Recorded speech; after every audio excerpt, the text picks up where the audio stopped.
कैसे हो आप सब? आप बताओ कि ये कैसे पॉसिबल है कि एक ही कंट्री में एक स्टेट का हाल बद से बदतर है और दूसरे स्टेट का हाल कुछ ऐसा है।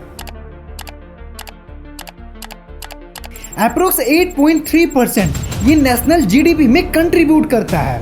फोर्थ रिचेस्ट स्टेट है। I am talking about Gujarat. और ये बात काफी कम लोगों को पता होगा कि साल 2001 में गुजरात में एक भयंकर अर्थक्वेक आया था जिसमें अप्रोक्स 20,000 लोग मारे गए थे। मिलियंस ऑफ हाउस डैमेज हो गए थे, डिस्ट्रॉय हो गए थे। Earthquake in India has made headlines around the world, both for the more than 12,000 people who lost their lives. 1,000 people feared dead as a huge earthquake shakes the Indian subcontinent.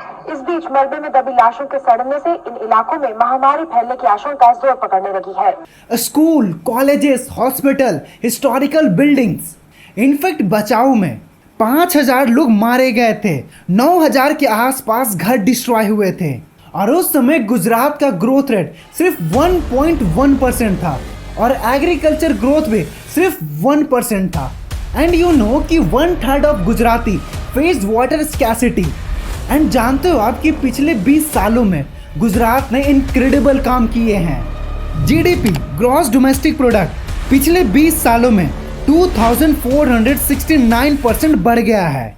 2001 financial year में गुजरात का GDP $13 billion का था और 2024 financial year में $334 billion हो चुका है।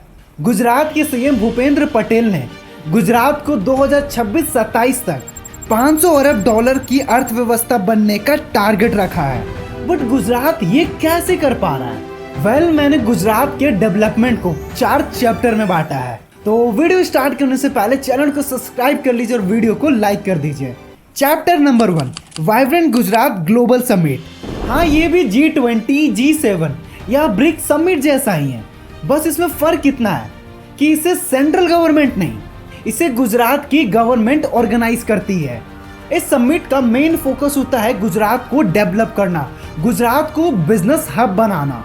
इस इवेंट में business leader, investor, corporation, policy maker ये सब पार्टिसिपेट करते हैं और वाइब्रेंट गुजरात उन्हें बिजनेस अपॉर्चुनिटी देता है गुजरात में कि आप गुजरात आओ, यहाँ इन्वेस्ट करो, पार्टनरशिप करो, कोलैबोरेशन करो अक्रॉस डिफरेंट सेक्टर में। इस समिट की शुरुआत साल 2003 में उस समय के चीफ मिनिस्टर नरेंद्र मोदी ने की थी। रीज़न ये था कि 2001 में जो भयंकर अर्थक्वेक आया था उसमें गुजरात को काफ़ी नुकसान हुआ था और वहाँ के लोगों को, तो गुजरात को एक बार ट्रांसफॉर्म करने की बेहद ज़रूरत थी। तो साल 2003 में फर्स्ट वाइब्रेंट गुजरात समिट होता है अहमदाबाद में और इस समिट में 1000 बिजनेस डेलीगेट का मतलब होता है कि वो इंडिविजुअल जो किसी कंपनी, ऑर्गेनाइजेशन, स्पेसिफिक ग्रुप के बिहाफ पे आया हो समिट या फिर किसी मीटिंग को अटेंड करने।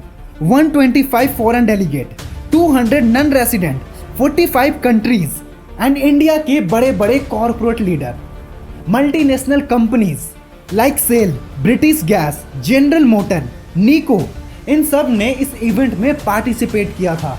एंड इस समिट में 70 MOU साइन किए गए 55,000 करोड़ का। और ये समिट हर 2 साल में गुजरात में होता है। अभी जनवरी में ही 10th समिट हुआ। एंड जानते हो आप, इसमें 41,299 MOU साइन किए गए जो 26.33 लाख करोड़ का था। इसके अलावा इस समिट में semiconductor manufacturing, green hydrogen, space technology manufacturing, electric mobility, renewable energy, इन चीज़ों पर फोकस किया गया है। और अदानी ग्रुप अगले 5 सालों में 2 लाख करोड़ इन्वेस्ट करेगा और 1 लाख जॉब क्रिएट करने वाला है। For the next 5 years, the Adani Group will invest over rupees 2 lakhs crore in Gujarat. अगर इस तरह की पॉलिसी स्टेट गवर्नमेंट बनाएगी, इस तरह की एक्टिविटी होगा, तो गुजरात ही क्यों, बिहार जैसा स्टेट भी डेवलप हो जाएगा। हाँ, गुजरात के पास एक प्लस पॉइंट है पोर्ट्स का। Chapter number 2, Gujarat ports.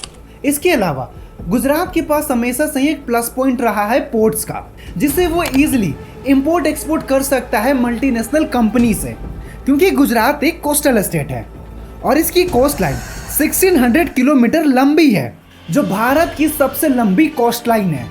Gujarat के पास 2 मेजर पोर्ट है, कंदला और मुंद्रा। कंदला को गवर्नमेंट ओन करती है और मुंद्रा को अदानी ग्रुप ओन करता है। गुजरात के पास टोटल 49 पोर्ट्स है, जिसमें Mundra port 11% Indian maritime cargo handle करता है और भारत का 33% कंटेनर ट्रैफिक इसी पोर्ट से होता है।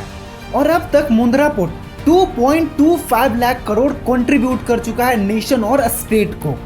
नॉर्थ वेस्ट में होने की वजह से मिडिल ईस्ट, अफ्रीका और यूरोप के साथ ग्लोबल ट्रेड इजी हो पाता है। Chapter number 3, industrialisation. अगर गुजरात की इंडस्ट्री सेक्टर की बात करें तो गुजरात अकेले 18.4% कंट्रीब्यूट करता है नेशनल जीडीपी में। गुजरात का इंडस्ट्री एक ओवरऑल पैकेज है, बताता हूं कैसे। गुजरात अकेले 35% कॉटन प्रोड्यूस करता है। फाइनेंशियल ईयर 2023 में Gujarat produce 72.18 lakh bales cotton. Gujarat हर दिन 26 मिलियन किलोग्राम मिल्क प्रोड्यूस करता है। गुजरात का डेयरी मार्केट का वैल्यूएशन 2023 में 1311.1 बिलियन का था, जो 7.49% कंट्रीब्यूशन था।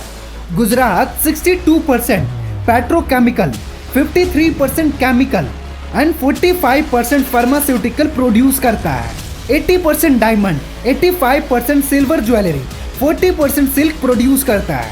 फाइनेंशियल ईयर 23 में गुजरात का FDI foreign direct investment 7.3 billion US dollar का था। और ये सब एक दिन में नहीं हुआ है। साल 2001 से पहले गुजरात की स्थिति कुछ ज़्यादा सही नहीं था।